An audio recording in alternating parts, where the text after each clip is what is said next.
నమస్తే అమ్మ. నమస్తే. అమ్మ ఇప్పుడు విశ్వం అందరినీ ఒకటేలాగా చూస్తుంది, ఒకటేలాగా రూలింగ్ లాగా ఉంటుందని అంటూ ఉంటారు. అయితే కొంతమందికి చూసుకున్నట్లయితే అంతా మంచి పనులు జరుగుతూనే ఉంటాయి. యూనివర్స్ అంటూ వాళ్ళకి సపోర్ట్ చేస్తూ ఉంటుంది. కొంతమంది అనుకున్నా కూడా యూనివర్స్‌తో ఎంత మాట్లాడినా కూడా వాళ్ళకి నెగెటివ్‌గానే అయిపోతూ ఉంటుంది. మంచి అనేది జరగదు. అసలు ఎందుకంటారు? ఎందుకంటారేంటి? ఈ విశ్వంలో నియమాలున్నాయని తెలియకపోయినా ఆ నియమాలను అనుసరించే విశ్వం నడుస్తూ పోతుంటుంది. హ్మ్. ఎవరైతే పాజిటివ్ ఫీలింగ్‌తో ఉంటారో వాళ్ళు పాజిటివ్‌నే ఆకర్షించుకుంటారు. ఏంది, ఒక సైంటిస్ట్ ఆకాశం పైకి ఎగిరాడు, కింద పడేది భూమిపైన. ఏమో 6వ తరగతి 7వ తరగతి పిల్లగాడు కూడా దుంకాడు. వాడు కూడా తెలివైనోడు పడ్డాడు, తెలివి లేనోడు కూడా భూమి ఆకర్షణ శక్తి మీకు పడతాడు కదా. అలాగా మనలో ఈ విశ్వ నియమాలు అనేవి సబ్జెక్టు తెలియకపోవడం మూలంగా మూఢ విశ్వాసాలు, మూఢనమ్మకాలు, పిచ్చి తత్వాలు, పిచ్చి ఆలోచనలు అన్నీ పెంచుకొని మేము ఇట్లనే మొండిగా ఉంటాము, మేము ఇలాగే జీవిస్తాము, మేము ఇదే తత్వంతో ఉంటాము, అందరూ నా మాటనే వినాలి, అన్నీ నెగటివ్గా మాట్లాడడము. అంటే నీ మొహం చూసి మందగత్తెనా, ఆమెకేమీ మేకప్ చేసుకొచ్చింది అనవు. డబ్బును వాడు ఏదో దొబ్బేసుకొని వచ్చాడు అంటే ప్రతి మాటను క్రిటిసిజం చేస్తూ వెళ్తారు కొంతమంది. వాళ్ళ జీవితంలో కూడా ప్రతిదీ క్రిటిసిజంనే పొందుతారు. ఓకే. ఎవరైతే పాజిటివ్గా ఉండి కొంచెం మంచి డిగ్నిటీ ఫ్యామిలీస్లో మనం దాన ధర్మాలు చేయాలరా అని చిన్నప్పటి నుంచి కొంచెం మారల్ వాల్యూస్ కథలు చెప్పి, మంచితనం లేకపోతే సూదులతో పొడుస్తాడు నిన్ను, దేవుడు నూనెలో వేస్తాడు, ఏవో పిచ్చి పిచ్చి కథలు మనకు చెప్పి మనం భయపెట్టారు. దొంగతనం చేయకూడదని, తప్పు చెప్పకూడదని, ఒకళ్ళ మాట ఒకళ్ళకి చెప్పొద్దని, అబద్ధాలు చెప్పొద్దని మన పెద్దవాళ్ళు కొన్ని నేర్పించినారు.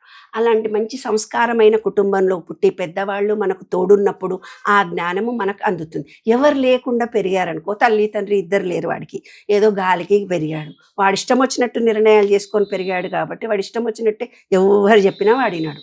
వాడి జీవితం మొత్తంలో కూడా ఆయన అది మంచి, నాకు ఇష్టం వచ్చినట్టే ఉంటాయి, నీకెందుకు.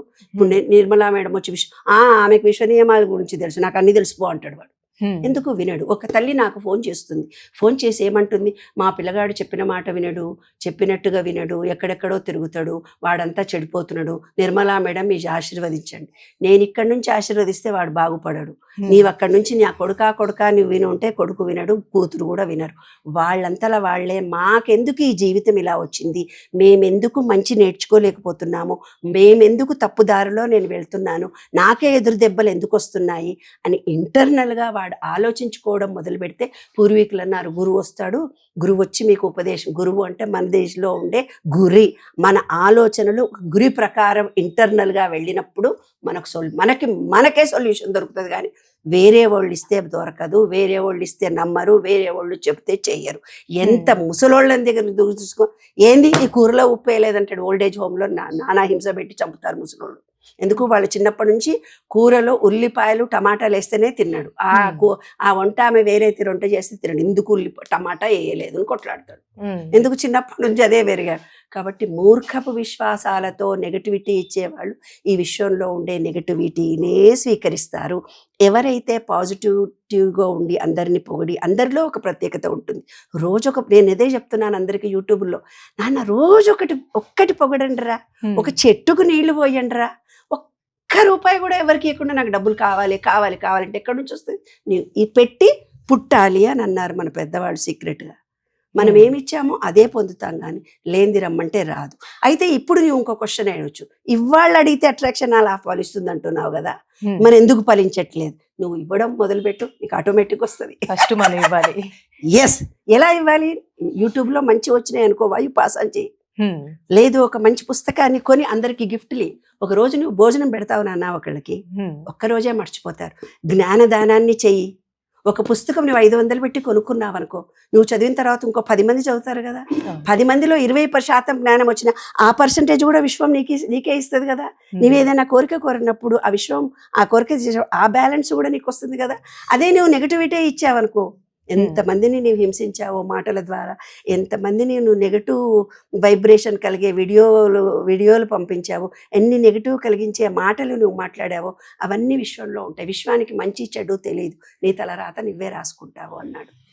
అదే సత్యం. అంటే మంచి అనేది కాదు. ఎట్లా, నాకు అప్పు తీర్చు అన్నావు అనుకో, తీర్చు అనేది దానికి తెలీదు, అప్పు అనేది ఒకటే విశ్వానికి తెలిసి అప్పుల పాలవుతావు. విశ్వంలో మాటకి డిఫరెన్స్ ఉంటుంది. నాకు ఇల్లు కావాలి అని అడిగావనుకో విశ్వం ఇయ్యదు. ఈ జన్మలోనన్నా వచ్చే జన్మలోనన్నా మళ్ళీ టైం వచ్చినప్పుడన్నా ఇస్తుంది. నాకు వచ్చేసింది అన్న వైబ్రేషన్ నీవు ఇస్తేనే వస్తుంది ఉద్యోగం కానీ, పెళ్ళి కానీ, ఇల్లు కానీ. అంటే ఈ విశ్వానికి భగవద్గీతలో కూడా చెప్తాడు, నీ కర్మ నువ్వు రాసుకుంటావు, నీవు ఆలోచించేదే నీ జీవితం, నీవు ఏ లెవెల్లో ఉంటావో అది E=mc². మన లైఫ్ అంతా సైన్స్. అవి ఇప్పుడు ఒక 2 రకాలుగా ఆలోచిస్తూ ఉంటారు కొంతమంది. అంటే కొంతమంది కాన్షియస్‌గా ఆలోచిస్తూ ఉంటారు. కొంతమంది సబ్‌కాన్షియస్‌గా ఆలోచిస్తూ ఉంటారు. ఒకవేళ ఆ మనిషికి పాజిటివే జరిగిందనుకోండి, నాకు మంచే జరుగుద్ది, చెడెందుకొస్తదని ఆ రకంగా ఉంటూ ఉంటారు.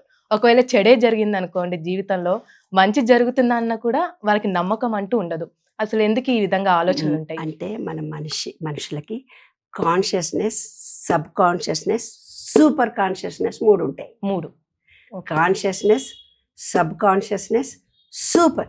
ఏందిరా చిన్న మెదడు లేకుంటే పెద్ద మెదడు ఏమైంది ఎక్కిరిస్తారు ఊర్లల్లా కొడిదమాక ఏమైందిరా నీకు. ఎప్పుడైతే మన సబ్ కాన్షియస్ మైండ్ చేస్తుందో అదే మన లైఫ్. సబ్ కాన్షియస్ మైండ్ అంటే నేను ఒక ఉదాహరణ చెప్తాను మీకు.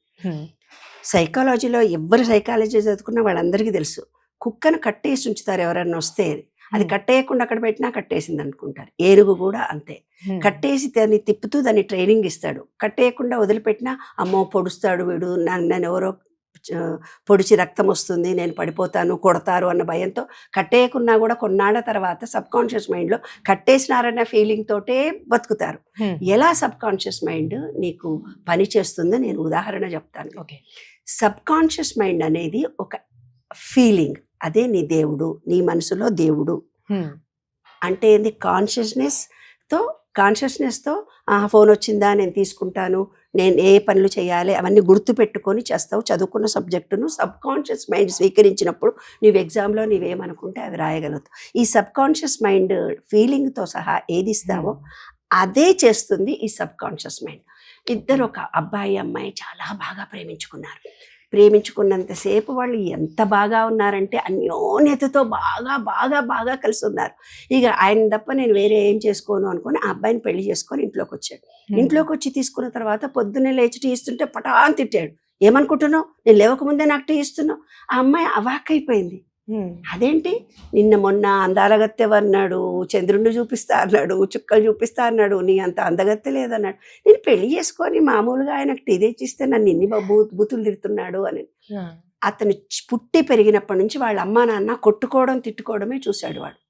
వాడి 14 ఏళ్ల నుంచి 7 సంవత్సరాల వరకు సబ్ కాన్షియస్ మైండ్ డెవలప్ అయినప్పుడు అమ్మా నాన్న కొట్టుకోవడమే చూసిండు. కాబట్టి పెళ్ళాన్ని తిట్టాలనే వాడికి తెలుసు. పెళ్ళామైన తర్వాత ప్రేమికురాలుగా ఉన్నప్పుడు ప్రేమించాలని తెలుసు, కానీ పెళ్ళైన తర్వాత తిడుతూ అరుస్తూ కంట్రోల్ పెట్టుకుంటే పెళ్ళాన్ని తన కంట్రోల్లో ఉంటుంది. మా నాన్న మా అమ్మని కంట్రోల్లో పెట్టుకున్నాడు అనుకొని పెళ్ళాన్ని తిడతాడు. ఇది సబ్ కాన్షియస్ మైండ్ చేసే పని. ఒక బస్సు నీళ్ళల్లో పడి కాలిపోయింది. అవే వేవ్స్ ఈ విశ్వంలో ఉంటాయి. ఎప్పుడైతే మా ఫ్యాక్టరీ కూడా కాలిపోతుందో ఏమో, ఎప్పుడుదో 30 ఏళ్ల నుంచి చేసిన అంటే సాయంత్రం కల్లా అది జరిగిన వారం రోజుల్లో వీడి ఫ్యాక్టరీ కూడా కాలిపోతుంది. అప్పుడు మీరు న్యూస్లో ఏం చూస్తారు, 2 ఒక ఫ్లైట్ కాలిపోయిన తర్వాత, ఒక ఫ్లైట్లో ఏదో జరిగిన తర్వాత 2వది 3వది 4వది కూడా జరుగుతుంది. దీనికి కారణము సబ్ కాన్షియస్ మైండ్. ఒక సబ్ కాన్షియస్ మైండ్లో అయ్యో నేను కూడా ఫ్లైట్లోనే పోతుంటాను, ఆ ఫ్లైట్ కూడా ఏమన్నా అయిపోతుందో ఏమో అని భయం రాగానే జరుగుతుంది. ఇది సబ్ కాన్షియస్ మైండ్ స్పెషలైజేషన్. అంటే మీకు తెలియకుండా చేసేస్తారు. ఒక బస్సు నీళ్ళల్లో పడిపోయింది అనుకో, ఆ రోజు రాత్రి వీడు బస్సు తీసుకొని పోయి నేను కూడా చచ్చిపోతానో ఏమో, నేను కూడా కరీంనగర్ రోడ్డు మీద నుంచి నేను బయలకు తీసుకుపోతానో ఏమో అనుకుంటాడు. వాడికి తెలియదు, వాడు మంచిగా ఆ రోడ్డు మీద పోగానే చెరువులకే తీసుకొని పోతాడు. అంటే అదే సబ్ కాన్షియస్ మైండ్లో ఫీలింగ్తో సహా ఏది ఇస్తే అదే సక్సెస్ అవుతాము. ఒక కారు కావాలని ఫీలింగ్తో సహా విశ్వంలోకి వెళ్ళి కారు వస్తుంది. నేను చచ్చిపోతాను అనుకోండి, అవే వైబ్రేషన్స్ మిమ్మల్ని రిసీవ్ చేసుకుంటా. అదే సీక్రెట్. ఓకే అండి, చాలా చక్కగా తెలియజేశారు ma'am. Thank you so much.